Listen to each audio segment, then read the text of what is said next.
Hi guys, welcome to my channel. तो बहुत सारे बच्चे पूछ रहे थे दीदी कौन सा मॉक टेस्ट मैं बाई करूं जो पूरे साल के लिए मिनिमम एक्सपेंस में मैं परचेज़ कर सकता हूं। तो गाइज आप लोग टेक्स्ट बुक की तरफ बिल्कुल जाइए। 400 रुपये में आपको पूरे साल का मिलेगा। अगर आप कोई कोड कहीं से आपको मिल जाता है तो वो कोड आप लोग लगा लेना, तो और शायद यहाँ पे ऑफ मिल जाएगा। तो 400 में पूरे साल के लिए अगर आपको प्रैक्टिस करनी है तो टेक्स्ट बुक की तरफ आप बिल्कुल जा सकते हो। कहाँ से परचेज करना है, लिंक है डिस्क्रिप्शन कमेंट में, वहाँ से भी परचेज कर सकते हो, या फिर प्ले स्टोर से डायरेक्ट आप जाके वहाँ से परचेज कर सकते हो। तो 400 रुपये इन्वेस्ट करना कोई बहुत बड़ा अमाउंट नहीं है। तो जो बिगनर्स है या फिर जिन्होंने कुछ महीने कुछ साल लगा दिए हैं तैयारी में, तो इस मॉक टेस्ट को आप बिल्कुल खरीद सकते हो। चीप एंड बेस्ट है, ठीक है।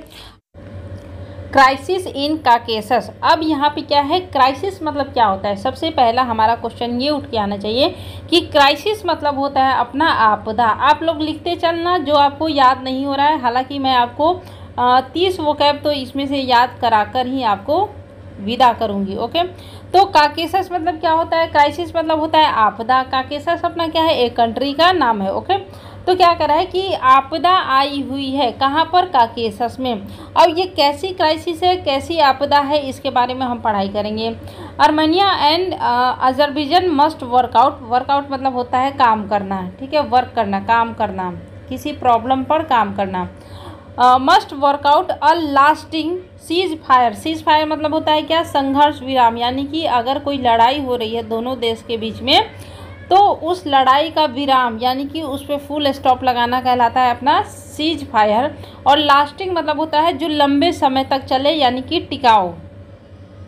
तो हमने क्या क्या सीखा कि क्राइसिस मतलब होता है आपदा, वर्कआउट मतलब होता है काम करना, प्रॉब्लम पे काम करना, लास्टिंग मतलब होता है टिकाऊ लंबे वक्त तक, और सीज फायर मतलब होता है युद्ध का विराम करना।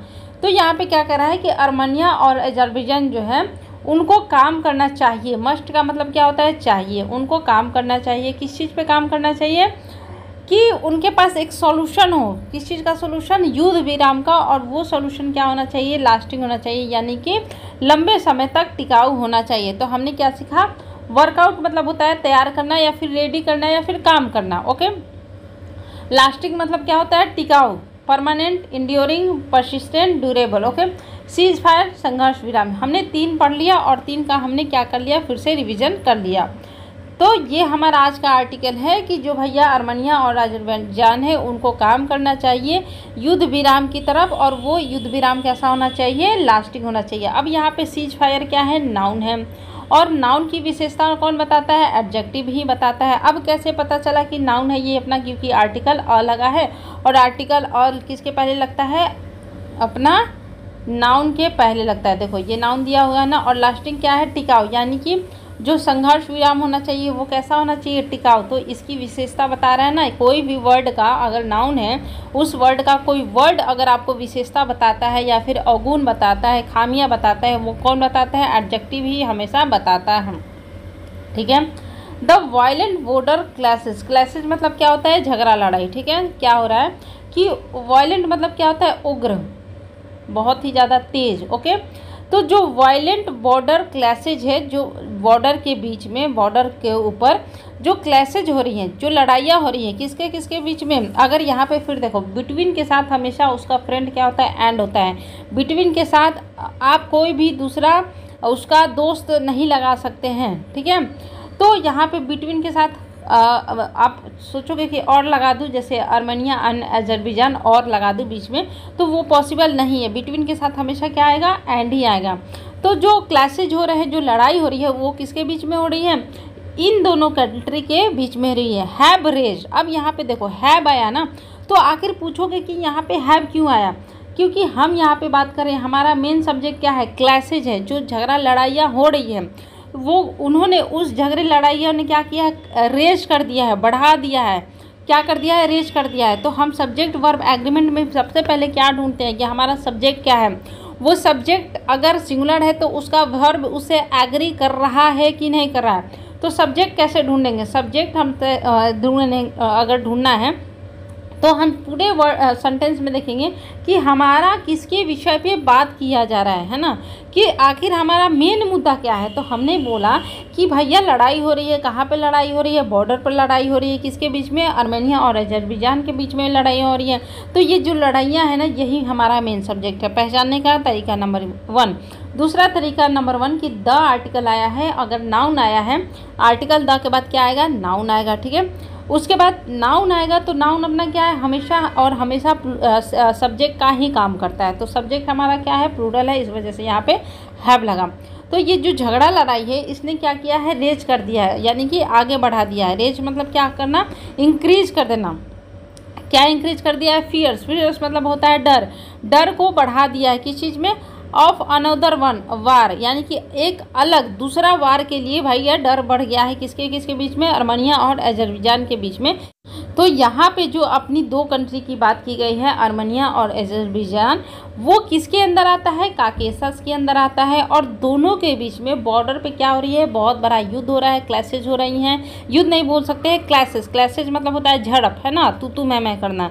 तो इन दोनों के बीच में क्या हो रहा है, तू मैं हो रहा है। और इससे क्या हो गया है, फियर बढ़ गया है। फियर बढ़ गया है किस चीज़ का, कि हो सकता है इन दोनों के बीच में क्या हो जाए, वार हो जाए। ओके, तो हमने क्या क्या पढ़ लिया। रेज मतलब होता है बढ़ना, क्लैशेज मतलब होता है अपना झगड़ा लड़ाई आप बोल सकते हो, लास्टिंग मतलब होता है टिकाऊ, सीज़फायर मतलब होता है युद्ध विराम, वर्कआउट मतलब होता है अपना कार्य करना, या फिर वर्कआउट मतलब होता है तैयार करना, रेडी करना। ठीक है, आप इसको लिख लो, रेडी करना। ओके, ये हमने सीखा। द कंट्रीज हैड फॉट, यहाँ पे कंट्रीज क्यों आया, यहाँ पे कंट्रीज इसलिए आया कि हम दो कंट्री की बात कर रहे हैं, इनकी बात कर रहे हैं। ओके, तो हमारा सब्जेक्ट क्या हो गया, प्लूरल हो गया। तो इन दोनों कंट्रियाँ ने क्या किया है, फॉट की है। फॉट मतलब होता है लड़ाई, फाइट का थर्ड फॉर्म है फॉट। अब आप बोलोगे दीदी भीतरी क्यों आया, क्योंकि हैड आया। ठीक है, तो दोनों बीच कंट्रीज ने ऑलरेडी फाइट की है। और डिजास्टर्स, डिजास्टर्स मतलब क्या होता है, बहुत ही खराब। डिजास्टर्स मतलब क्या होता है, बहुत ही खराब। देखो यहाँ पे लिखा होगा, डिजास्टर्स मतलब विनाशकारी, विनाशकारी, जिससे क्या हो गया कि आपका त्राहिमाम मच गया। ओके, बहुत ही बुरा, है ना। तो had fought a disasters weeks long war in 2020 over the disputed Nagorno Karabakh region in which Azerbaijan made gains before Russia force of ceasefire. देखो थोड़ा सा यहाँ पे नाम अजीबो गरीब दिया गया है। ये नाम सिटी के भी हो सकते हैं, स्टेट के भी हो सकते हैं, कंट्री के भी हो सकते हैं। ठीक है, इससे हमें कोई लेना देना नहीं है। हम ये समझेंगे कि मैटर क्या है। क्या कह रहा है कि इन दोनों कंट्रीज ने क्या किया था, बहुत ही भयानक लड़ाई लड़ी थी, जो कि कैसे चला था, बहुत लंबी चली थी। वीक्स लॉन्ग मतलब होता है कि ऐसा सप्ताह, जैसे 7 दिन का एक सप्ताह होता है ना, तो बहुत सप्ताह तक चला, तो वो बोलते हैं वीक्स लॉन्ग। ओके, तो बहुत सप्ताह की लंबी लड़ाई लड़ी थी। कब लड़ी थी, इन 2020 2020 में। ओवर मतलब होता है किसी मुद्दे पर, है ना, ओवर, फॉट ओवर, ये हुआ अपना प्रीपोजिशन। फॉट के क्या, फॉट के साथ क्या लगा, ओवर प्रीपोजिशन लगा। ठीक है, तो उन्होंने लड़ाई लड़ी थी, किसके ऊपर लड़ी थी डिस्प्यूटेड। डिस्प्यूटेड मतलब होता है विवादित। ओके, विवादित, उन्होंने लड़ाई लड़ी थी किस पे, विवादित एक मुद्दा था। वो विवादित मुद्दा क्या था, ये अपना जो है नागोर्नो कराबाख, है ना, नागोर्नो कराबाख ने लड़ाई लड़ी थी। किसके ऊपर लड़ाई लड़ी थी, उनका मुद्दा क्या था, एक प्लेस का नाम है नागोर्नो कराबाख, है ना, उस प्लेस को लेकर इन दोनों के बीच में लड़ाई थी। इन विच, जिसमें अजरबैजान जो कंट्री है, मेड अगेंस्ट, जिसने क्या किए थे, गेंस हासिल की थी। गेंस बोले तो ये जो है कंट्री उस लड़ाई में जीत गई थी। गेंस मतलब यहाँ पे लाभ भी हो सकता है आप, लेकिन लाभ किस चीज़ का, तो यहाँ पे जब दोनों के बीच में लड़ाई हो रही है तो लड़ाई का ही तो लाभ होगा, यानी कि अजरबैजान ने उस लड़ाई में क्या की थी, जीत हासिल कर दी थी। बिफोर रसिया, है ना, रसिया के पहले। ठीक है, फोर्स्ड अ सीज फायर, देखो क्या कह रहा है कि जब तक रसिया क्या करती, सीज फायर करती। अच्छा, यहाँ पे फोर्स मतलब होता है थोपना या फिर लगाना। ठीक है, क्या हुआ कि रशिया ने क्या किया कि जब तक रशिया ने ये सोचा कि हम क्या करेंगे, युद्ध का विराम करेंगे, तब तक क्या हुआ, अजरबैजान ने क्या की, जीत हासिल कर ली थी ऑलरेडी। किस पे, आर्मेनिया पे। क्या समझे आप लोग बात, कि अजरबैजान ने क्या किया, गेंस हासिल कर लिया, है ना, उस लड़ाई में जीत गया। उसके पहले कि रसिया थोपता, क्या थोपता, युद्ध विराम, यानी कि रसिया हो सकता था बीच बचाव करता और थोप देता कि तुम दोनों क्या करो, युद्ध का विराम करो, है ना, यानी कि कॉम्प्रोमाइज़ कर लो। उसके पहले ही अजरबैजान क्या हो गया, जीत हासिल कर लिया। तो फोर्स मतलब हमने क्या याद किया, थोपना या फिर लागू करना। टेंशन रिमेंड, रिमेंड मतलब होता है रहना, यानी कि बरकरार रखना, है ना। तो जो टेंशन थी दोनों देश के बीच में वो बरकरार रह गई। With the occasional flare of, ये देखो ये है जो ना, ओकेजनल मतलब होता है कभी कभार, है ना, कभी कभार। ओकेजनल हम बोलते हैं ना कि किसी ओकेजन पे जाना है, यानी कि वहाँ पे हम कभी कभी जाते हैं, ओके। और ये फ्लेयर्स ऑफ मतलब आप समझ लो झगड़ा, है ना, झगड़ा, लड़ाई या फिर तानातानी, ओके। तो क्या हुआ कि टेंशन जो है बरकरार रखी, और कैसे, क्या क्या उसके साथ था कि बीच बीच में इन दोनों देश के बीच में झगड़ा लड़ाई का मुद्दा बना रहा। बट टुडेज क्लासेज, लेकिन ट्यूसडे क्लासेज, लेकिन जो ट्यूसडे का यानी कि मंगलवार का जो क्लासेस था, झगड़ा था, वर्ड द, अब वर्ड क्यों लगा, क्योंकि हमारा मेन सब्जेक्ट क्या है, क्लासेज है, टुडेज क्लासेज। अब यहाँ पे देखो एपोस्ट्रॉफी एस लगा है, ठीक है, एपोस्ट्रॉफी एस, तो यहाँ पे टुडे भी अपना नाउन होगा और क्लासेस भी अपना नाउन होगा। एपोस्ट्रॉफी के पहले वाला भी नाउन होता है और बाद वाला भी अपना नाउन ही होता है। तो जो मंगलवार को लड़ाइयाँ हुई थी, वर द डेडलीस्ट, डेडलीस्ट मतलब होता है खतरनाक था, सिंस 2020, यानी कि 2020 से जो भी इन दोनों के बीच में लड़ाइयाँ हुई, मंगलवार को जो लड़ाई हुई थी ना वो बहुत ही भयानक थी। अब यहाँ पे ये बताओ गाइज कि यहाँ पे सिंस क्यों लगा, है ना। सिंस इसलिए लगा कि जब भी हम स्टार्टिंग की बात करते हैं, पॉइंट ऑफ स्टार्टिंग, यानी कि 2020, हमने स्टार्टिंग बता दिया ना कि 2020, इसी वजह से हमने सिंस लगाया। लेकिन हम अगर पीरियड की बात करते हैं, जैसे 2 घंटा 4 घंटा, तो ये पीरियड हो गया कि हमें पता है कि 4 घंटा 2 दिन 5 दिन, तो ये पीरियड हमें पता है, तो वहाँ पे हम हमेशा फॉर लगाते हैं। तो फॉर और सिंस में भी आपको कन्फ्यूजन खत्म हो गया होगा। आर्मेनिया एंड अजरबैजान, ये दोनों जो कंट्री हैं, हैव एक्यूज्ड, एक्यूज्ड मतलब क्या होता है, दोषारोपण करना, एक दूसरे पे क्या करना, दोष लगाना। अच्छा घबराना नहीं, वो क्या मैं सब आपको याद करा दूंगी। तो इन दोनों कंट्री ने क्या किया, दोष लगाया each other of provocation, provocation मतलब क्या होता है, उकसाना, है ना। इन दोनों ने एक दूसरे पे आरोप लगाया कि भैया इसने पहले मुझे उकसाया। अजरबैजान ने बोला कि आर्मेनिया ने मुझे उकसाया, और आर्मेनिया ने बोला कि अजरबैजान ने मुझे उकसाया, यानी कि दोनों ने एक दूसरे को क्या किया, एक्यूज किया, यानी कि दोषारोपण किया। बट द फाइटिंग, लेकिन जो लड़ाई थी ना, अब यहाँ पे देखो फाइट मतलब क्या होता है, फाइट मतलब होता है लड़ाई, और फाइट मतलब होता है वर्ब, है ना। क्यों, क्योंकि अगर हम लड़ाई करेंगे तो एक्शन होगा, लेकिन यहाँ पे आपका आर्टिकल द लगा, तो आप बोलोगे दीदी फाइट तो अपना वर्ब है, तो फिर आर्टिकल द के बाद दीदी आपने बोला कि नाउन लगता है।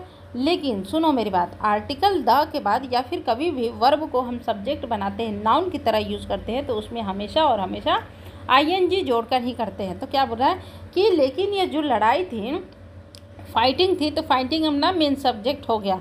एज़ पर इनिशियल रिपोर्ट्स, यानी कि स्टार्टिंग का जो रिपोर्ट्स देखा गया, ये जो लड़ाई हुई जो मंगलवार को हुई, took place on the Armenia side, तो इसने टुक प्लेस हुआ, टुक प्लेस मतलब होता है लेना, है ना, अगर कोई कार्रवाई हुई, घटना हुई, है ना। टुक प्लेस मतलब होता है घटित होना, ऐसा आप मान लो, टुक प्लेस मतलब होता है घटित होना, है ना।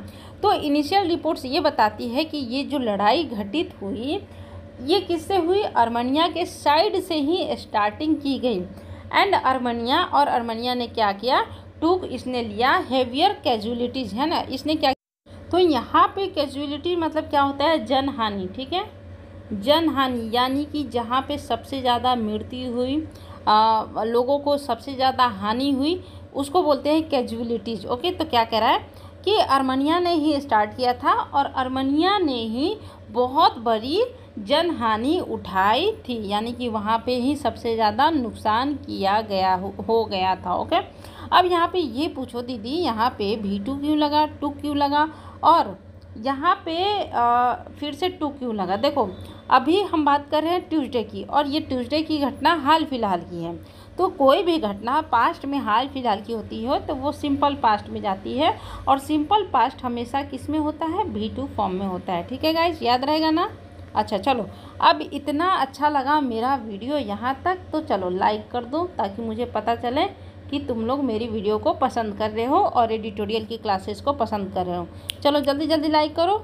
ओके चलो अब स्टार्ट करते हैं। It may not be coincidence, ये कोई कोइंसिडेंस नहीं हो सकता है। कोइंसिडेंस बोले तो संयोग, ओके संयोग। अच्छा घबराना नहीं, मैं वो कैब आप लोग को याद करा के एटलीस्ट 30 याद करा कर ही यहाँ से भेजूंगी, ओके। तो ये कोई संयोग की बात नहीं हो सकती है। मे नॉट मतलब होता है सकना, ठीक है। डैट की द क्राइसिस, ये जो क्राइसिस हुई, ये जो आपदा आई, ब्रोकआउट, ब्रोकआउट मतलब क्या होता है, अचानक से स्टार्ट होना, ठीक है, सडनली स्टार्ट होना, अचानक स्टार्ट होना, लिखते चलो, ओके।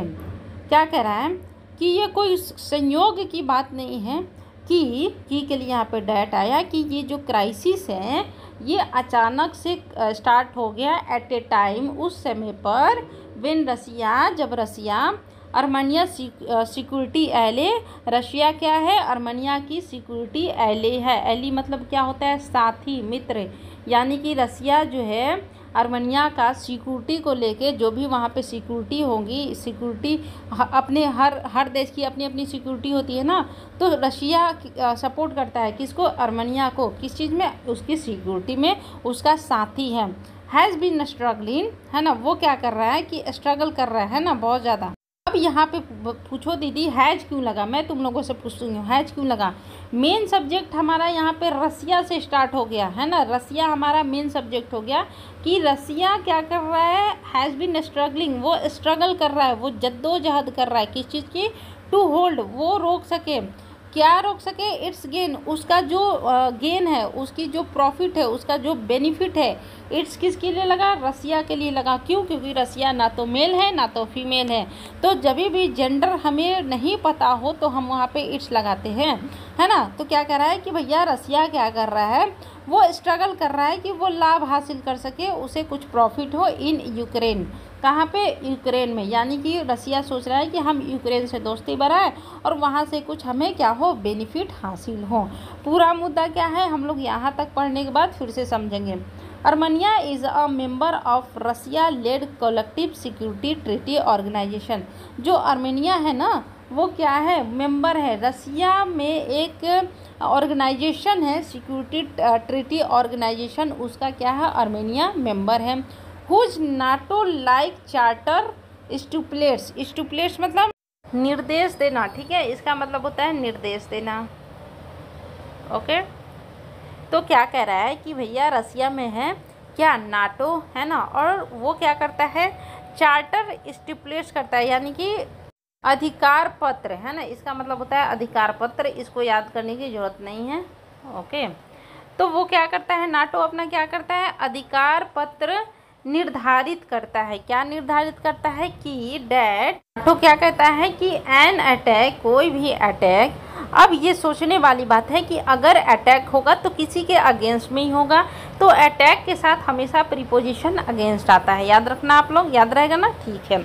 तो ये नाटो कहता है कि अगर कोई अटैक होता है किसी के अगेंस्ट में, one member could be treated as an attack against all, तो एक जो उसका मेंबर होगा ना उसको ट्रीट किया कि भैया अगर किसी एक मेंबर के ऊपर, देखो नाटो में क्या है कि बहुत सारी कंट्रियां हैं ना, तो अगर किसी नाटो में अगर मान लो कि 10 कंट्रीज हैं, ओके, 10 कंट्रीज हैं, और किसी एक कंट्री के द्वारा इन 10 से बाहर यानी कि 11वां कंट्री अगर अटैक करता है, तो नाटो ये कहता है, उसका जो ये निर्देश पत्र है वो निर्देश देता है कि अगर हमारे एक कंट्री पे अटैक होता है तो इसका मतलब होता है कि हम सब पर अटैक हुआ है। देखो यहाँ से चीज़ों को समझो, क्या कह रहा है, N attack against one member, अगर एक मेंबर पे अटैक होता है तो इसको हम ट्रीट करेंगे, कैसे ट्रीट करेंगे कि हम सब पर ही ऐसा अटैक किया गया है ना, ऐसा नाटो बोलता है।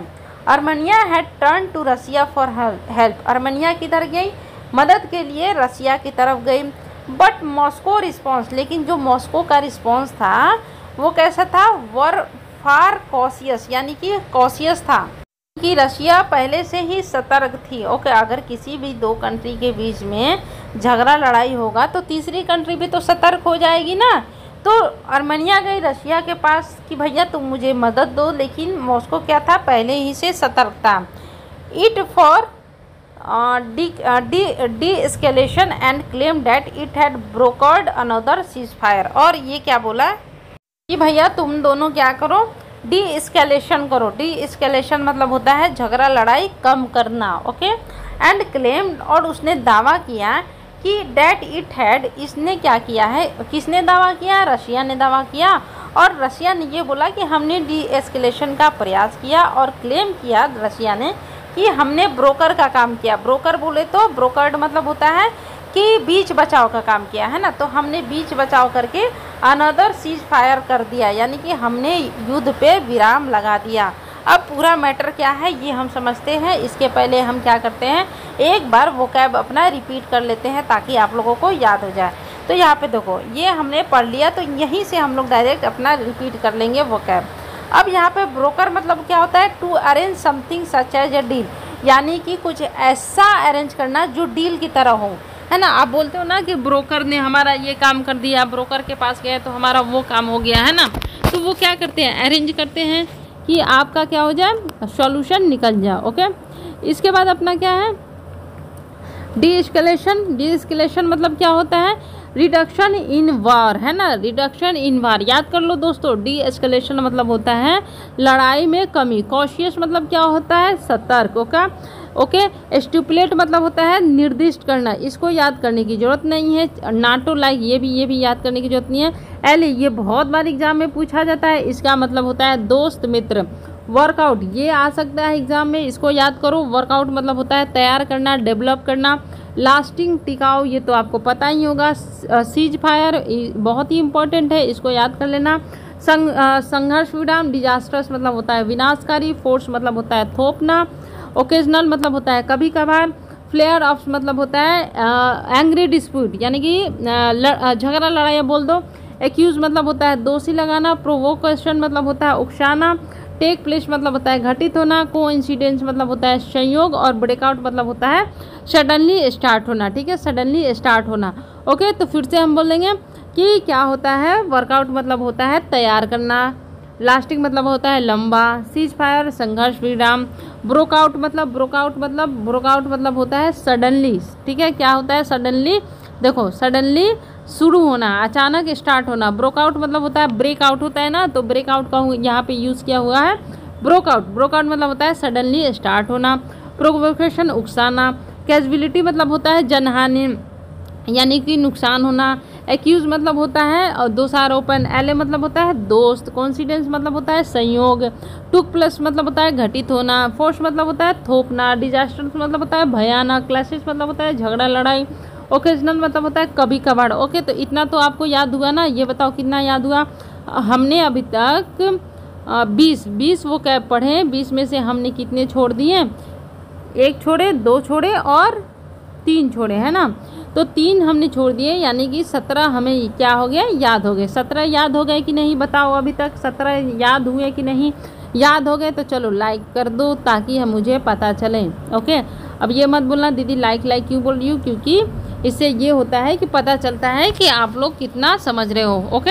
अब क्या हुआ मैटर समझते हो, है कि अर्मेनिया और अजरबैजान के बीच में झगड़ा हो गया बॉर्डर पे, है ना, उनके बीच में तू मैम हो गई। अब भैया एक डर सा बन गया कि हो सकता है इन दोनों देशों के बीच में झगड़ा, ये वार हो जाए, है ना, युद्ध हो जाए।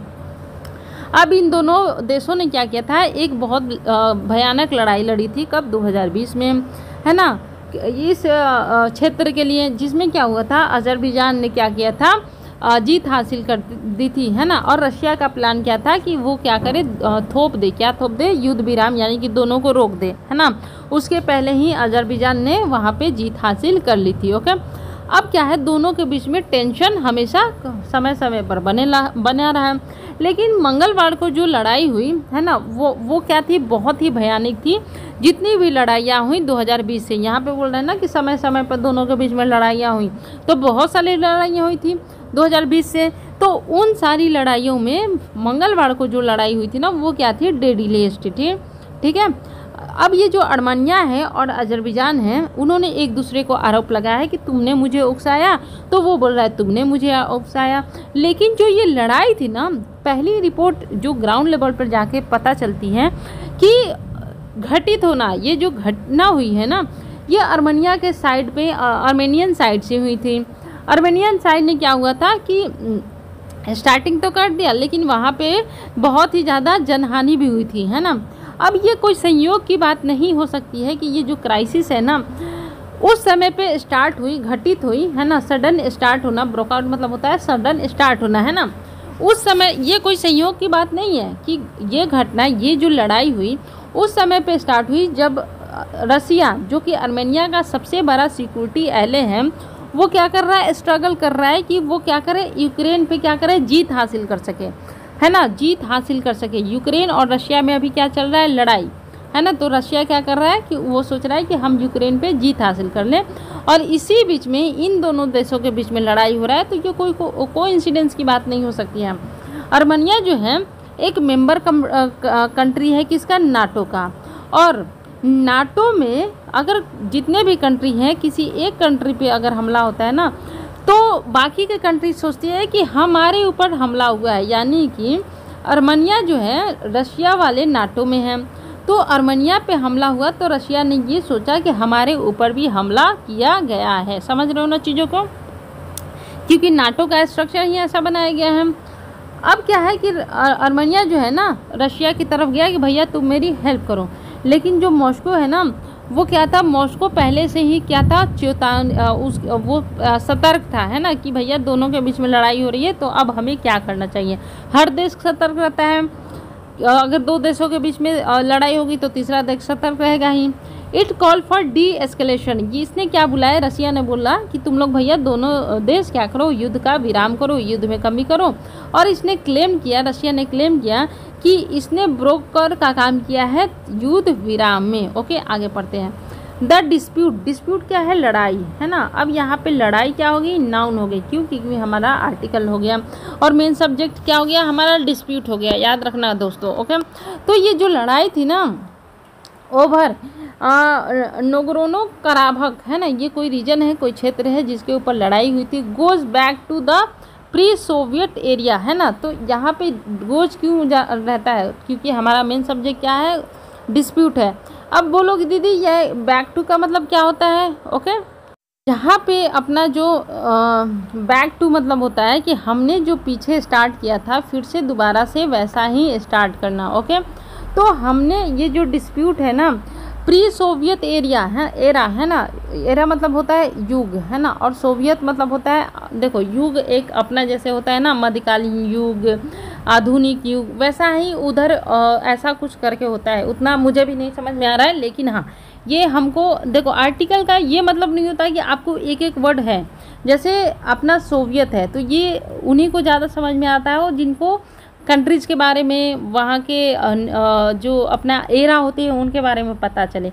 लेकिन इतना हमें यहाँ से यहाँ तक समझ में आ रहा है कि कोई एरा था, युग है, उस युग के पहले हमने जो काम किया था, जैसे हमने वहाँ उस युग में काम किया था, जैसे हमने लड़ाइयाँ लड़ी थी, लग रहा है कि वैसा ही फिर से लड़ाइयों की तरफ हम लोग जा रहे हैं। यहाँ से यहाँ कहने का मतलब है वेन द सोवियत, जब क्या हुआ था, सोवियत यूनियन, है ना, सोवियत यूनियन वाज फॉर्म, जब सोवियत यूनियन बनाया गया था, है ना, कोई एक यूनियन होगा जिसका नाम हमने दे दिया सोवियत। द आर्मेनिया मेजोरिटी, जो आर्मेनियन मेजोरिटी थी, वहाँ के लोग थे, मेजोरिटी मतलब बोल सकते हो लोग, जनसंख्या, और यहाँ पे इनक्लेव मतलब होता है एरिया, क्षेत्र, ठीक है। तो क्या हुआ कि जो सोवियत यूनियन बनी थी तो आर्मेनियन जो मेजॉरिटी थी, जहाँ पे आर्मेनियन मेजॉरिटी की जनसंख्या ज़्यादा थी, एरिया था, became part of the Azerbaijan Soviet Republic, यानी कि जहाँ पे आर्मेनियन मेजॉरिटी थी, है ना, जहाँ पे आर्मेनियन मेजॉरिटी यानी कि आर्मेनियन एक देश है, एक क्षेत्र है, वहाँ के क्षेत्र की लोगों की जो क्षेत्र थे ना, संख्याएँ थे, वो क्या बन गए, आर्मेनियन सोवियत रिपब्लिक बन गए। Okay, when the Soviet union collapse, और जब सोवियत यूनियन क्या हो गया, कोलैप्स हो गया। कोलैप्स बोले तो टूटना, है ना, कोलैप्स मतलब होता है टूटना। मैं यहाँ से यहाँ तक फिर से आपको बताऊंगी, घबराना नहीं है। तो जब यूनियन सोवियत क्या हो गया, कोलैप्स हो गया, यानी कि टूट गया। हमने क्या किया, यूनियन सोवियत यूनियन बनाया, उसने क्या किया कि अर्मेनियन के जो मेजोरिटी क्षेत्र थे उसको हमने अज़रबैजान सोवियत रिपब्लिक कर दिया कि भैया अब तुम लोग क्या कहलाओगे, अज़रबैजान सोवियत रिपब्लिक।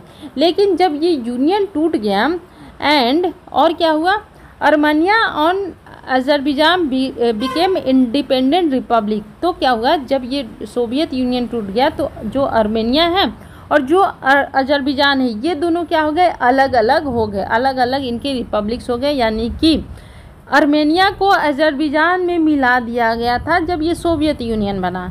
तो ये जो सोवियत यूनियन टूटा तो ये दोनों क्या हो गए, अलग हो गए। देखो दोस्तों, कोई भी चीज़ें अगर ऊपर में नहीं समझ में आए तो 2-3 लाइन नीचे से पढ़ लिया करो। इससे क्या होगा कि पूरा हमें मैटर समझ में आ जाता है। तो कभी भी ऐसा नहीं करना है कि थोड़ा बहुत समझ में नहीं आए तो हमें घबराना है, घबराना हमें बिल्कुल भी नहीं चाहिए। द क्लैशेज, उसके बाद क्या हुआ कि इन दोनों के बीच में जो झगड़ा हुई, रीसर्फेस मतलब क्या होता है, दोबारा से हो जाना, दोबारा से उत्पत्ति हो जाना, है ना। तो ये जो क्लैशेस थी ना, दोबारा से इनकी उत्पत्ति हो गई। अब जब दोनों अलग हो जाएंगे तो भैया जब दो देश अलग अलग बन गए तो झगड़ा लड़ाई तो लाजमी है। Armenian rebels in Nagorno Karabakh fought off the Azeri forces and join Armenia. क्या कह रहे हैं कि अच्छा, रिबेल्स मतलब होता है विद्रोही, ठीक है, विद्रोही जो विद्रोह करते हैं, याद रखना, याद करते चलना, बाकी तो मैं याद कराऊंगी। और फॉट ऑफ मतलब होता है खदेड़ना, यानी कि खदेड़ना, या फिर आप बोल सकते हो लड़ाई भी होता है, फाइट फॉर लड़ाई। लेकिन यहाँ पे फॉट ऑफ मतलब क्या है वो हम देखेंगे समझेंगे। क्या कह रहा है कि जो क्लैशेज अर्मेनियन के जो रिबेल्स थे, जो विद्रोही थे, कहाँ पे, जिस क्षेत्र में उन्होंने खदेड़ दिया, किसको खदेड़ दिया, अजेरी फोर्सेस को, है ना, जो वहाँ पे अजेरी फोर्सेस थी उनको वहाँ से मार पीट के भगा दिया। एंड ज्वाइंड अर्मेनिया, और उन्होंने क्या किया, अर्मेनिया को ज्वाइन कर लिया। यानी कि ये जो फोर्सेस होंगी ना, ये कहाँ की होंगी, अज़रबैजान की होंगी। ये देखो, अजेरी की फोर्सेस जो थी वहाँ पे जो पुलिस फोर्सेस होंगी या फिर जो ताकतें होंगी ना, उनको उन्होंने वहाँ से खदेड़ दिया। कहाँ से, यहाँ से, और उन्होंने क्या किया, अर्मेनिया को ज्वाइन कर लिया। बट लेकिन क्या, Azerbaijan never give up it's claims. लेकिन अज़रबैजान ने जो है कभी भी गिव अप नहीं किया। गिव अप मतलब होता है त्यागना, छोड़ना, ठीक है। तो इसने कभी भी छोड़ा नहीं, त्याग नहीं किया इट्स क्लेम्स को, इसका जो दावा था। अब इट्स किसके लिए आया, अज़रबैजान के लिए आया। इट्स किसके लिए आया। अच्छा गाइस, ये बताओ बोरिंग तो नहीं ना लग रहा है, मैं बहुत ही आज ढंग से पढ़ा रही हूँ और लाइन बाय लाइन पढ़ा रही हूँ, तो बोरिंग तो नहीं लग रहा है ना, ये बताना आप लोग कमेंट करके, ठीक है। तो अज़रबैजान जो है कभी भी उसने गिव अप नहीं किया। Not did the two country reach any piece agreement, और ना ही इन दोनों कंट्रीज ने कभी भी शांति एग्रीमेंट पे काम किया। ओके, इस मतलब शांति एग्रीमेंट तक ये कभी पहुँचे ही नहीं। ओवर द इनक्लेव, है ना, इस क्षेत्र में, जिस क्षेत्र को लेकर उनके बीच में जो लड़ाई हो रही थी ना, उस क्षेत्र के शांति को लेकर शांति वार्ता उनके बीच में कभी भी हुई ही नहीं। ओके, अनलाइक मतलब जैसा कि, इसका मतलब क्या होगा कि भिन्न, यानी कि उससे अलग, है ना, अलग, है ना, अलग आप लिख लो। यानी कि 1990 में जो हुआ था उससे अलग अज़रबैजान नाउ लुक्स, अज़रबैजान जो है वो देखती है, क्या देखती है, इकोनॉमिकली एंड पॉलिटिकली स्ट्रॉन्गर। यानी कि 1990 में जो अज़रबैजान था उससे अलग अब क्या है, वो इकोनॉमिकली और पॉलिटिकली क्या है, बहुत ज़्यादा स्ट्रॉन्गर है। अब यहाँ पे स्ट्रॉन्गर क्यों आया, क्योंकि हम यहाँ पे कंपैरिजन कर रहे हैं अज़रबैजान के इकोनॉमिक और पॉलिटिकली को, है ना। तो जब भी हम कंपैरिजन करते हैं तो स्ट्रॉन्ग का बनेगा स्ट्रॉन्गर, और अगर हम सुपरलेटिव डिग्री करते हैं तो स्ट्रॉन्ग, स्ट्रॉन्गर और स्ट्रॉन्गेस्ट। ओके, तो यहाँ पे हम कंपैरिजन कर रहे हैं अज़रबैजान को 1990 में क्या था और अभी वो क्या है, दोनों का हमने यहाँ पे क्या किया, कंपैरिजन किया। इन द 2020 कॉन्फ्लिक्ट, 2020 में जो लड़ाई हुई थी, it got military and diplomatic assistance from Turkey. Assistance मतलब होता है सहायता, याद रहेगा दोस्तों, हाँ याद रहेगा। तो 2020 की जो लड़ाई हुई थी ना, कॉन्फ्लिक्ट मतलब क्या होता है, लड़ाई। 2020 की जो लड़ाई होता है ना, तो इसको मिलिट्री और डिप्लोमेटिक असिस्टेंस मिली थी, सहायता मिली थी, किससे? तुर्की और रशिया से। was reluctant to get dragged into the conflict on behalf of Armenia। क्या कह रहा है कि 2020 में जो कन्फ्लिक्ट हुई थी ना इन दोनों देश में, तो मिलिट्री और डिप्लोमेटिक सहायता मिली थी तुर्की से, जबकि रसिया क्या था? अनिच्छुक था। याद करो दोस्तों, हमने ये पहले भी वो कैब याद किया था, रेलुक्टेंट मतलब होता है कि आपकी इच्छा नहीं है। तो रसिया उस समय क्या था? अनिच्छुक था। किस चीज़ का? कि उसे खींचा जाए। ड्रैग्ड इनटू मतलब होता है खींचना, किसी मसले में खींचना। तो रशिया अनिच्छुक था कि उसको लड़ाई झगड़े में खींचा जाए। किसके बिहाफ में? बिहाफ मतलब होता है के तरफ, पक्ष में, है ना। बिहाफ मतलब होता है पक्ष में। तो रसिया जो अनिच्छुक था कि हमको इस लड़ाई में अर्मेनिया के पक्ष में खींचतान की जाए, यानी कि हमें ये दिखाया जाए कि हम अर्मेनिया के साइड से हैं। और उसने किसको सपोर्ट किया था? अजरबैजान को सपोर्ट किया था। नाउ अब क्या है? रसिया की जो एबिलिटी है to project power in its neighbourhood, neighbourhood मतलब होता है पड़ोस, और प्रोजेक्ट मतलब होता है कि अपना प्रदर्शित करना, है ना। तो अभी क्या है कि रसिया की जो योग्यता है कि वो अपने पावर को क्या करे? प्रोजेक्ट कर सके। कहाँ पे? अपने पड़ोसी देशों में। अपीयर्स मालूम पड़ता है, सब्जेक्ट अपना क्या है? एबिलिटी है, सिंगुलर सब्जेक्ट है, इसी वजह से यहाँ पे अपीयर्स लगा कि ये जो रसिया की एबिलिटी है वो मालूम पड़ती है to be further limited on account of Ukraine, है ना। कि ये रसिया की एबिलिटी अब मालूम पड़ती है ना कि ये फिर से आगे बढ़ गई है, कि ये लिमिटेड है किस चीज़ में? यूक्रेन को ही बस ये क्या करना चाहती है? सीमित करना चाहती है। ठीक है, क्या है यहाँ पे? यहाँ पे आया on account of. On account मतलब होता है के कारण। ये अपना फ्रेजल वर्ब है ना। क्या कह रहा है? फिर से समझेंगे कि रसिया की जो एबिलिटी है कि ये अपने पावर को प्रोजेक्ट कर सकता है अपने पड़ोसी देशों में। लेकिन अब मालूम पड़ता है कि रसिया की जो एबिलिटी है ना वो मालूम पड़ती है कि लिमिटेड हो गई है। किसके कारण? यूक्रेन के कारण। यानी कि रसिया केवल और केवल अभी यूक्रेन पर ही फोकस कर रही है। ऑन द अदर साइड, दूसरा साइड में क्या है? गैस रिच, है ना, अजरबैजान, यानी कि गैस वहाँ पे बहुत ज़्यादा पाया जाता है। यानी कि अजरबैजान में जो है ना वहाँ पे बहुत ज़्यादा गैस उपलब्ध है। तो वो क्या है? अजरबैजान है। Which still has backing of Turkey. अब अजरबैजान क्या है ना, अभी भी तुर्की का मदद कर रहा है। बैकिंग मतलब होता है मदद, हेल्प करना।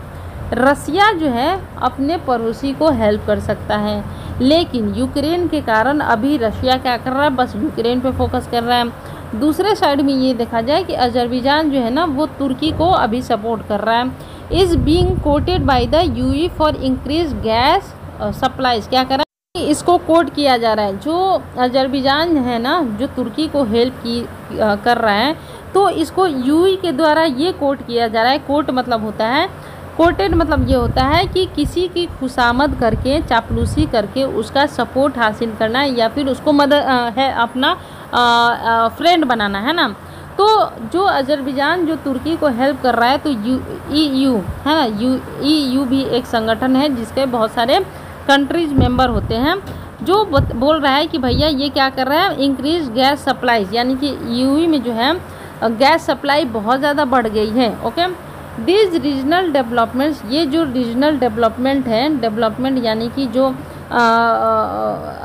इंक्रीजमेंट की तरफ जा रहा है, सीम टू हैव इम्बोल्डेन अजरबैजान। ये क्या है कि इसने अजरबैजान को क्या किया है? प्रेरित किया है। क्या किया है? प्रेरित किया है, यानी कि उसको एक मकसद दिया है। इम्बोल्डेन मतलब क्या होता है? प्रेरित करना। ओके, जो अजरबैजान में उसके क्षेत्र में जो डेवलपमेंट हुए हैं ना, उस डेवलपमेंट ने क्या किया है? अजरबैजान को प्रेरित किया है ना। बट इट्स एम्बिशन, लेकिन इसका जो एम्बिशन है, एम्बिशन मतलब होता है कि महत्वाकांक्षा, है ना, कुछ ना कुछ ये चाहता होगा country. Could be costly for everyone, इसका जो महत्वाकांक्षा है अजरबैजान का, ये सबके लिए क्या हो सकता है? कॉस्टली हो सकता है। रसिया विल फाइंड, रसिया हो सकता है कि पाए, रसिया ये ढूंढे, it difficult to retain its influence in central Asia, है ना। रसिया हो सकता है कि उसे लगे कि भाई मेरे लिए बहुत ही ज़्यादा मुश्किल है, रिटेन मतलब क्या होता है? बरकरार रखना, है ना, कि ये बरकरार रखे किसको, अपने इन्फ्लुएंस को, यानी कि इन्फ्लुएंस मतलब होता है अपने प्रभाव को सेंट्रल एशिया में, है ना, कहाँ पे, सेंट्रल एशिया में। ये सारी चीज़ें गाइस टेक्निकल होती हैं, इस पे ज़्यादा फोकस हमें नहीं करना है। तो रसिया क्या है कि उसको मुश्किल लग रहा है कि वो अपनी जो प्रभाव है ना वो सेंट्रल एशिया में कैसे बनाए रखें एंड कैकस में कैसे बनाए रखें। If it continues to ignore Armenia, अगर ये आर्मेनिया को इग्नोर करती रहेगी तो रसिया को भी मुश्किल होगी सेंट्रल एशिया और कैकस में अपने प्रभाव को बनाए रखना। एट द सेम टाइम, उसी समय पर गेटिंग मतलब आप देख लो, फिर गेट मतलब क्या होता है, वर्ब होता है या ING लगा है क्योंकि नाउन है। सेम टाइम पे getting drag into another battle front would be challenging. अब इसी समय सेम टाइम उसे खींच लिया जाता है ना, ड्रैग्ड इनटू यानी कि उसे खींच लेना एक अलग युद्ध ग्राउंड पे। बैटल फ्रंट मतलब होता है युद्ध ग्राउंड, है ना, या फिर युद्ध का कमान संभालने के लिए अगर रसिया को बोल दिया जाता है कि भैया तुम ही अब युद्ध का कमान संभालो, तो उसके लिए क्या होगा, एक बहुत ही चैलेंजिंग काम होगा। एक कन्फ्लिक्ट इन द कैकस, जो कन्फ्लिक्ट हुआ है, जो झगड़ा लड़ाई हुआ है कैकस में, वुड फर्दर डीस्टेबलाइज, वो क्या होगा, आगे डीस्टेबलाइज हो जाएगा। डीस्टेबलाइज बोले तो अस्थिर, है ना, अस्थिर। तो कन्फ्लिक्ट कैकस में क्या हो सकता है, डीस्टेबलाइज हो सकता है द ग्लोबल एनर्जी मार्केट, है ना। तो ये जो लड़ाई हो रही है ना कैकस में, ये अस्थिर कर सकती है किसको, ग्लोबल एनर्जी मार्केट को, हर्टिंग ऑल इकोनॉमीज। और ये जो अस्थिरता है ना, ये सारी इकोनॉमी को हर्ट कर सकती है, परेशान कर सकती हैं। पार्टिकुलरली खास तौर से एनर्जी स्टार्व्ड यूरोप, खास तौर से जो है ना यूरोप को। ओके, इसका हमें समझने की ज़्यादा ज़रूरत नहीं है। ओके, आगे समझ। और तुर्की के लिए विच इज ट्राइंग, जो कि कोशिश कर रही है to balance between Russia and the west over Ukraine. जो तुर्की है ना वो कोशिश कर रही है कि वो बैलेंस बना कर रखे, किसके बीच में, रसिया और वेस्ट के बीच में, ओवर यूक्रेन, यानी कि यूक्रेन का जो मैटर है ना, तो टर्की चाह रही है कि हम दोनों के बीच में बैलेंस बना दे, किसके बीच में, रसिया और वेस्ट के बीच में। अनदर वार इन इट्स नेबरहुड, अगर इसके पड़ोसी में दूसरी लड़ाई होती है, पड़ोसी देश में, वुड फर्दर कॉम्प्लिकेट, आगे क्या करेगी, ये जटिल कर देगी। कॉम्प्लिकेट मतलब क्या होता है, जटिल कर देना। It's foreign policy choices, foreign policies इसकी जो होगी ना, उसको टर्की के लिए बहुत ज़्यादा मुश्किल हो जाएगी अगर पड़ोसी देशों में लड़ाई हो गई। द लास्ट थिंग, जो सबसे अंतिम बात है ना, द वर्ल्ड, जो दुनिया है ना, needs now is another world, जो वर्ल्ड है ना उसे ज़रूरत है क्या, अनदर वार की। क्या कह रहा है, द लास्टिंग जो है ना वो क्या है कि हमें ज़रूरत है वार की। So all side should enforce a lasting ceasefire between, लग रहा है कि कुछ छूटा है, is not now, not is, यहाँ पे नॉट लगाना चाहिए, नीड नॉट, यानी कि वर्ल्ड को जो है ना उसे अब वार की ज़रूरत नहीं है, ऐसा होना चाहिए था। यहाँ पे लिखा है the lasting the world needs now is another world, ये शायद मुझे गलत लग रहा है। आगे पढ़ते हैं। So all side should enforce, तो जितने भी साइड्स हैं उन्हें क्या करना चाहिए, इन्फोर्स करना चाहिए, है ना। क्या करना चाहिए, इन्फोर्स मतलब क्या होता है, लागू करना। A lasting ceasefire between Armenia और अजरबैजान, युद्ध का विराम करने की कोशिश करनी चाहिए, किसके बीच में, आर्मेनिया और अजरबैजान के बीच में। एंड इंश्योर करना चाहिए calm in the troubled mountains of the Nagorno का खाराबक। क्या कह रहा है कि जो ट्रबल्ड एरिया है, जहाँ जिस एरिया को लेके नोगरोनो और कराबक एरिया को लेकर जो लड़ाई चल रही है ना, जहाँ पे मुश्किलें हैं ना, कोशिश करना चाहिए कि सारे लोग मिलकर इस एरिया में शांति के लिए सीज फायर को युद्ध विराम करा दे और इसे लागू करा दे। अब चीज़ों को समझो, यहाँ पे हमने ऊपर ये पढ़ा था कि दो कंट्री के बीच में लड़ाई हुई, आर्मेनिया और अजरबैजान के बीच में, ये सारी चीज़ें हमने पढ़ ली थी ऊपर। अब दूसरा हमारा क्या था कि जो यहाँ पे नगरोना और कराबक के बीच में जो लड़ाई है ना, वो सोवियत एरिया के टाइम में जो लड़ाई हुई थी ना, तब वैसा ही लड़ाई फिर से होने जा रहा है ना। जब सोवियत यूनियन बना था ना, तो आर्मेनिया के जो मेजॉरिटी थे उनको अजरबैजान सोवियत यूनियन में शामिल कर लिया गया था। जब सोवियत यूनियन टूटा, है ना, तो आर्मेनिया और अजरबैजान फिर से अलग हो गए, और जब अलग हुए तो दोनों के बीच में फिर से लड़ाइयाँ स्टार्ट हो गई। जो आर्मेनिया के रिबेल्स हैं ना, वहाँ नगोर्नो कराबाख के बीच के क्षेत्र में जो अजरबैजान के जो फोर्सेस थे ना, उनको आर्मेनिया के फोर्सेस ने, विद्रोही ने क्या किया, उनको वहाँ से भगा दिया। ठीक है, फोट ऑफ मतलब होता है खदेड़ दिया। लेकिन जो अजरबैजान है ना, इस क्षेत्र पे लेकर कि भैया ये तो मेरा ही क्षेत्र है, ये बोलना उसने गिव अप नहीं किया। और दोनों कंट्री के बीच में इस क्षेत्र को लेकर कभी भी पीस वार्ता नहीं बन पाई, और अभी भी जो लड़ाई हो रही है ना, इसी क्षेत्र को लेकर हो रही है। ओके, अब क्या है कि 1990 में अजरबैजान जो था इकोनॉमिकली और पॉलिटिकल जितना स्ट्रॉन्गर था ना, उससे अभी कहीं ज़्यादा ही स्ट्रॉन्ग है। 2020 के लड़ाई में जो 2020 के जो लड़ाई हुई थी ना, तो अजरबैजान को क्या मिला था, डिप्लोमेटिक असिस्टेंट मिला था, सहायता मिली थी राजनीतिक तौर पे, किससे, तुर्की से और रशिया से, और तुर्की से, है ना। जबकि रशिया क्या था, अनिच्छुक था कि इसे लड़ाई में खींचा जाए, है ना। कॉन्फ्लिक्ट आर्मेनिया की तरफ से, ये जैसे कि रशिया अनिच्छुक था कि मैं आर्मेनिया के साइड से लड़ाई करूं और मुझे ये बताया जाए कि मैं आर्मेनिया के साइड से हूं। लेकिन तुर्की ने क्या किया, मदद दी, किसको, अजरबैजान के। अब क्या है कि रशिया जो है, रशिया के पास एबिलिटी है कि वो अपने पावर दिखा सके अपने पड़ोसी देशों में कि मैं पावरफुल हैं। लेकिन के कारण, यूक्रेन के कारण इसने अपनी क्षमताओं को रोक रखा है। दूसरे साइड में क्या है, अजरबैजान जहाँ पे बहुत सारी गैसों की उपलब्धि है, वो क्या कर रही है, अभी भी तुर्की की हेल्प कर रही है ना। और ये यूएई के द्वारा ऐसा बताया जा रहा है कि तुर्की का इसलिए ये हेल्प कर रही है क्योंकि वहाँ से वो क्या कर सकती है, इंक्रीज गैस की उसकी जो सप्लाईज है ना, वो तुर्की में ज़्यादा वो दे सकती है। ठीक है, अब जो अजरबैजान में क्षेत्रीय, यानी कि अजरबैजान जो कंट्री है, वहाँ पे जो डेवलपमेंट हुई है ना, इसने क्या किया है, अजरबैजान को और ज़्यादा प्रेरित कर दिया है। प्रेरित बोले तो अगर कोई भी कंट्री बहुत ज़्यादा स्ट्रांग होती जाती है ना, तो दूसरी जो कमज़ोर कंट्री है उस पर सोचती है कि मैं अधिकार जमा लूँ। तो अजरबैजान 1990 से काफ़ी ज़्यादा मजबूत हो गई है। लेकिन इसका जो एम्बिशन है ना, एम्बिशन मतलब इसकी जो एक महत्वाकांक्षा है ना अजरबैजान की, ये बहुत ज़्यादा कॉस्टली हो सकता है। बहुत ही ज़्यादा होता है ना कि कोई एक देश बुरा करे तो बाकी को भी नुकसान भरना पड़ता है ना। तो ऐसा है, रसिया बहुत ज़्यादा मुश्किल में अपने आप को पा सकती है कि ये अपने सेंट्रल एशिया में अपना प्रभाव दिखा सके और कैकस में अपना प्रभाव दिखा सकता है अगर ये आर्मेनिया को इग्नोर करती है। यानी कि आर्मेनिया रशिया से हेल्प चाहती है, और रशिया अगर हेल्प के लिए मना करती है तो भाई रशिया के लिए भी मुश्किल हो जाएगा कि वो सेंट्रल एशिया और कैकस में अपना प्रभुत्व दिखा सकें।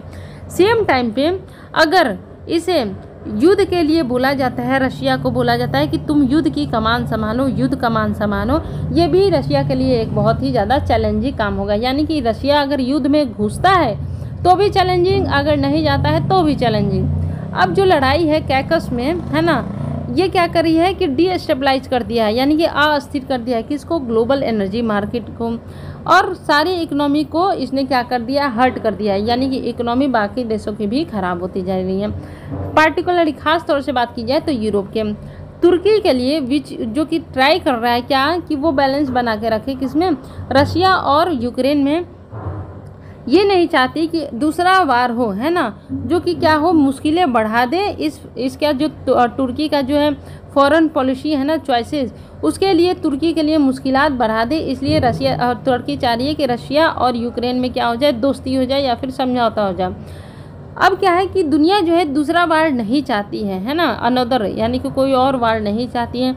तो सभी को ज़रूरत है कि वो लागू करे कि एक ऐसा युद्ध विराम लगाया जाए आर्मेनिया और अजरबैजान पे, जिससे क्या हो, हमें काम मिले, और जो यहाँ पे नगरोर्नो और कराबाख में जो परेशानियाँ चल रही हैं ना, उससे सबको मुक्ति मिल जाए। ठीक है, अब याद करते हैं अपना वो क्या, इन्फोर्स मतलब लागू करना, कम्प्लिकेट जटिल करना, अनदर मतलब दूसरा, ओके, डीस्टेबलाइज मतलब होता है अस्थिर करना, बैटल फ्रंट मतलब होता है युद्ध की कमान संभालना, एम्बोल्डेन मतलब होता है प्रेरित करना, एम्बिशन मतलब होता है महत्वाकांक्षा, रिलुक्टेंट मतलब होता है अनिच्छा, अनअकाउंट मतलब होता है के कारण, बैकिंग मतलब होता है सहायता देना, असिस्टेंस मतलब फिर से सहायता देना, ड्रैग्ड इनटू मतलब खींचना, किसी लड़ाई झगड़े में जानबूझ के खींचना, गिव अप मतलब होता है त्यागना या फिर गिव अप कर देना, यानी कि हार मान जाना, रिबेल्स मतलब होता है विद्रोही।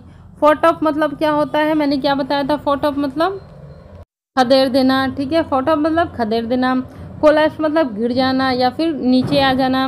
रिसर्फेस मतलब दोबारा से स्टार्ट हो जाना, ऐसा हम बोल सकते हैं। इंकलाब मतलब हो सकता है क्षेत्र। ओके, तो हम कितने हमने याद कर लिए, 51 वोकैब आज याद कर लिए। ये बताओ दोस्तों, इन्फोर्स मतलब लागू करना, इन्फोर्स मतलब लागू करना, इन्फोर्स मतलब लागू करना।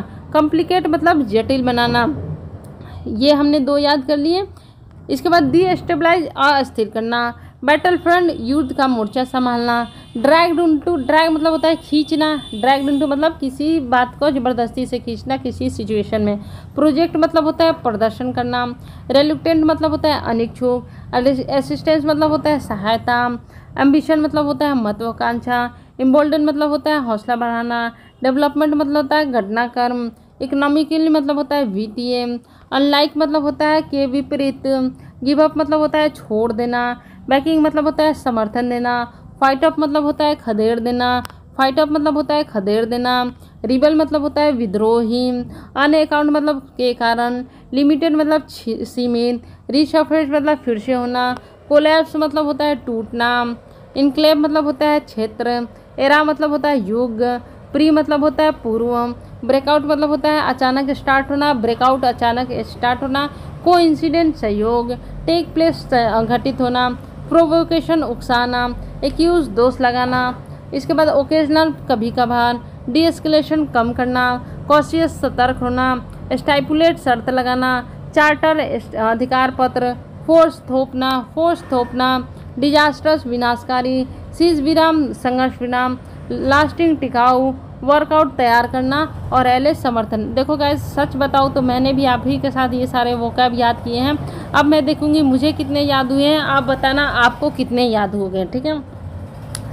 वर्कआउट मतलब होता है तैयार करना, ये मुझे याद हो गया।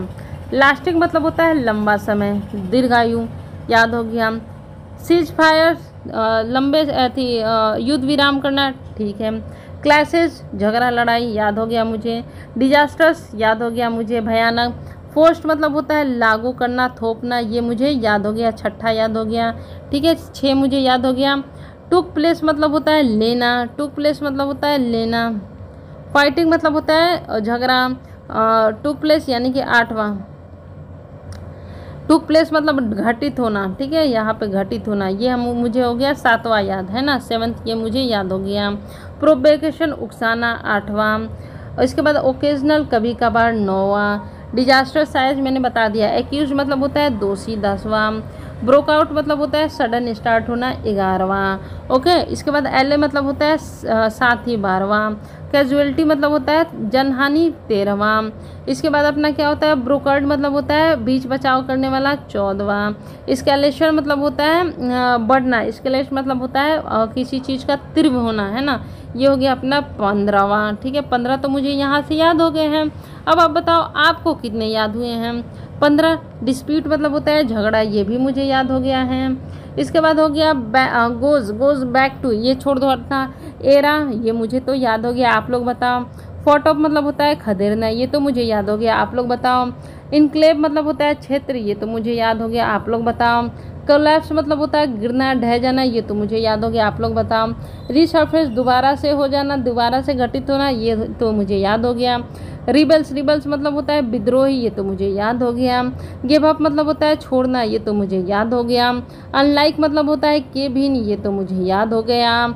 इसके बाद इकोनॉमिकली इसको जानने की ज़रूरत नहीं है। असिस्टेंस मदद, ये तो मुझे याद हो गया। एबिलिटी योग्यता, ये तो मुझे याद हो गया। रिलुक्टेंट अनिच्छुक, ये तो मुझे याद हो गया। एबिलिटी, इसके बाद हो गया अपना ड्रैग्ड इनटू खींचना, ये तो मुझे याद हो गया। इसके बाद क्या है, 28 याद हो गया। इसके बाद हो गया अकाउंट ऑफ, ये तो मुझे याद हो गया।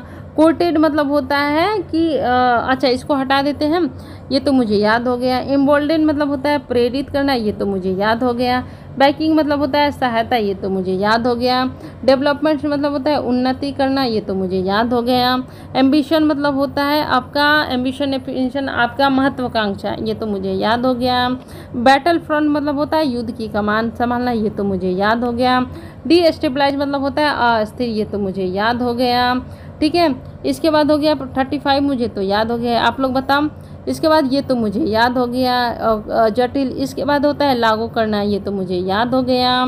37 तो मुझे याद हो गया। इसके बाद इंश्योर मतलब होता है सुनिश्चित करना, ये तो मुझे याद हो गया। तो इस एडिटोरियल में मुझे 38 वोकैब गाइस अभी के अभी याद हो गए। कल सुबह मैं फिर से इसको रिपीट करूँगी तो ये 38 वोकैब मेरे अपने हो जाएंगे। तो ऐसे ही आपको डेली पढ़ना है। All the best guys.